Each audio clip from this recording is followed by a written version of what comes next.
গেল ফেব্রুয়ারিতে একমাত্র ছেলেকে নিয়ে অস্ট্রেলিয়া থেকে ঢাকায় এসেছিলেন একসময়ের তুমুল জনপ্রিয় অভিনেত্রী শাবনূর। সে সময় শোনা গিয়েছিল যে দীর্ঘ বিরতির পর আবারও অভিনয়ে ফিরবেন এই অভিনেত্রী, কিন্তু ঢাকায় আসার সপ্তাহখানেকের মধ্যে ফের চলে যান অস্ট্রেলিয়ায়। তবে এবার শোনা যাচ্ছে আবারও দেশে আসতে চলেছেন এই অভিনেত্রী।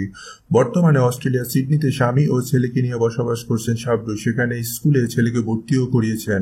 একজন সাধারণ বাঙালি নারীর মতো জীবন চলে এক সময় দাপুটে এই অভিনেত্রীর।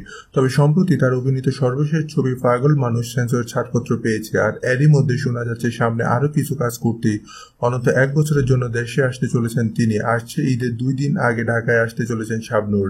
এবার 1 বছরের জন্য দেশে আসছেন। এসে বেশ কিছু কাজও করার ইচ্ছা আছে তার, এমনটাই গণমাধ্যমে জানিয়েছেন শাবনূরের মা।